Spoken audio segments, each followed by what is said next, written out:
Your physiological strength in many ways is the foundation for your psychological balance.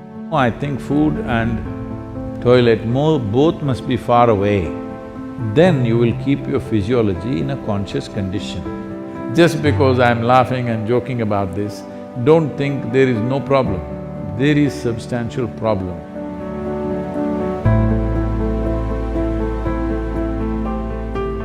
Sadhguru, during the lockdown, we have gained a lot of weight from overeating and no physical activity.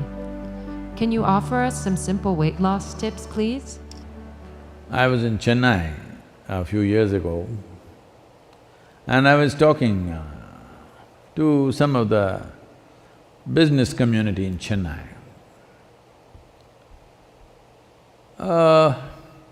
They were not particularly obese or something, but little, trying to imitate the planet. Not by being on a spin, in form, I mean. So I said, as a generation of people, look at your condition. If I had come to Chennai 50 years ago or 100 years ago, in what physical form people would be, in what level of physical fitness they would be, ordinary people I'm talking about. I'm not talking about gymnasts, sports persons, not those kind of people, ordinary people on the street. Or even now, in what kind of physical strength and condition people are in rural India, for example. I said, see, suppose it so happened, you were walking on the street and you saw a tiger, a wild tiger, hungry one. How many of you can at least climb a tree? And this is a spectacular show, a tiger on a Chennai street. This is not a everyday happening, it is something you must enjoy. But how many of you can climb a tree, which is the trunk of it, usually the city trees, what is on the avenues and stuff, is not more than 8 to 12 feet.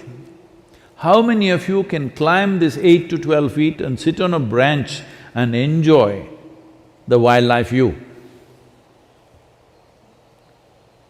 No. Only those guys who are doing the menial jobs, the guy who is sweeping the street, maybe he will go sit on the tree and watch how wonderful a breakfast you are.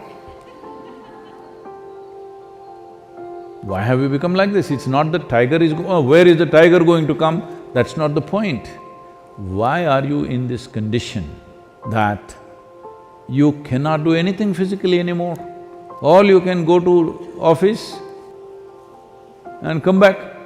Those things are also necessary in today's world, but is it not important that you are in some way physically competent? Physical competence is a reflection of your physiological strength. And your physiological strength in many ways is the foundation for your psychological balance. It is no more in question. Your physiological strength is the foundation for your psychological balance in many ways. We've always been saying this, the yogic sciences, but people have been laughing at it because everything is keyhole. People say brain is a separate study. That's why yesterday I confessed with all the neuro experts, see, I don't have a brain. At least most of the time it's not working. I keep it off. There is enough from the tips of my hair to my toes. There are enough cells with enough memory and intelligence, they will do my life. I have disciplined them nicely. They will do my life the way I want. Because a large part of day-to-day work and day-to-day functioning is just a repeat work. All you need is a clerk. You don't need a super brilliant person to do all these things. So I have trained them and they do their work. I don't have to think how to eat, how to sit, how to stand, how to breathe, nonsense. It just happens by itself because a very stable and effervescent physiological condition is very, very important to have a certain level of psychological freedom. Otherwise, every little thing you do, you have to think. Once you think, inevitably you're confused about every damn thing that you do. Now, you're talking about because of virus you ate too much. This is not because of virus you're eating too much. This is a kind of a compensatory activity that, you will see this in the cinema theaters and everything. If you have nothing to do, never before in the history of humanity was food simply available like this all the time. It's a wrong thing that everywhere you walk there is food. It should not be. I see some of the corporations in America are organizing like this. Food and toilet should always be within whatever 50 feet or 100 feet, something they've fixed, 50 feet I think. Within 50 feet of wherever you are, there must always be food, and that food is usually 1 month old, of course, and there is a toilet. No, I think food and toilet both must be far away. Then you will keep your physiology in a conscious condition. Everywhere there is toilet, it's not good because body has certain resilience. You wanting to run to the toilet is not just physiological, sometimes it may be when the body, at some time it is disturbed, at that time it may be. Otherwise, in normal conditions, it is more a psychological condition than a physiological condition. That all the time you want to message, not because you have something very significant to say, it is simply because it's a release. Similarly, going to the toilet is a release, sexuality is a release, wherever, whenever, whatever, all the time the same things, because you are building up nonsense within yourself all the time. You need a release, all the time release. These things are being openly talked about as part of psychiatry, that you must find release. Why are you pent up? I think in one of the interviews, some journalist was asking me, Sadhguru, what do you do to unwind yourself? I said, what? Why will I wind myself up, first of all? I don't wind myself up and then want to unwind somewhere. What are you? Are you a grandfather clock or something? You wind yourself up. Even the watch doesn't need any winding anymore, it runs by itself. Why are you winding yourself up? This is simply because you understand life as an accumulation.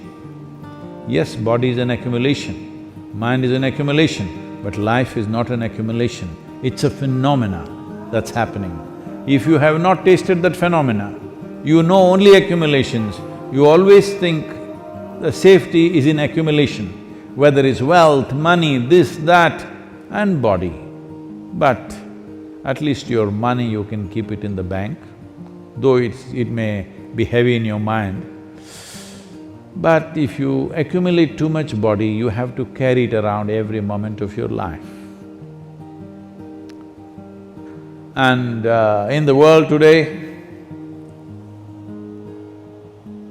30% of the population is malnourished, and around the same percentage of people are obese, overweight. See, you can fix it. The world's problems of malnourishment, you can fix it. So, this practice is there in the Isha Yoga Center. Whenever cause comes up, when Isha Vidya, educating rural children, raising funds for it became a problem, then many people in the yoga center took this up.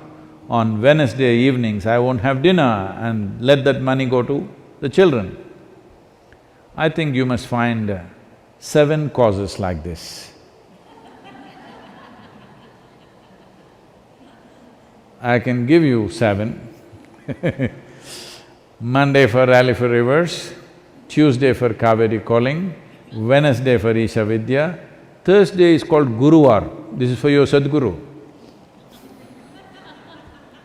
Friday for Devi, because that's her day. Saturday, you have your dinner, I'm reducing 1 day. Sunday,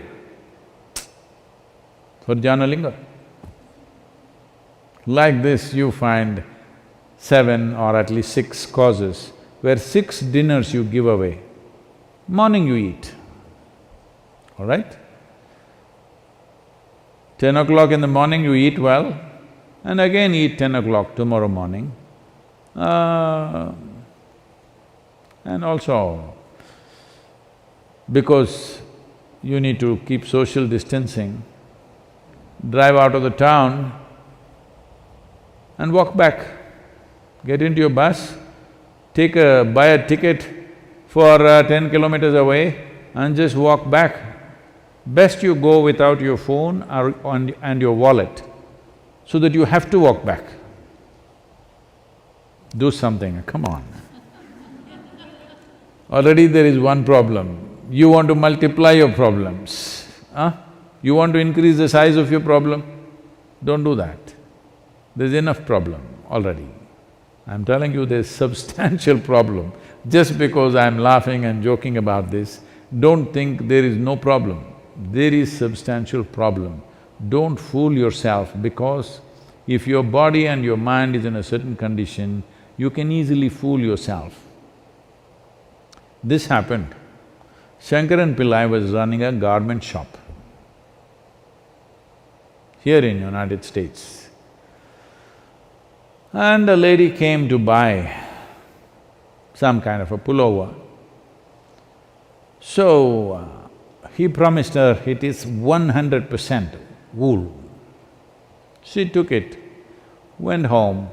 The next day she came back and she said, "You said it's 100% wool, but here the label says it is made in Bangladesh and it's 100% cotton."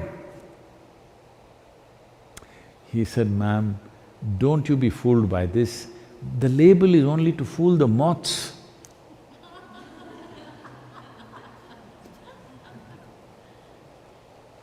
Like this, there are so many labels all over the world, don't go by that. This is a simple experiment you must do, all of you who are sitting now on the floor, when you get up, you must use only 2 limbs to stand up. All of you, in your life you must keep this up however old you are.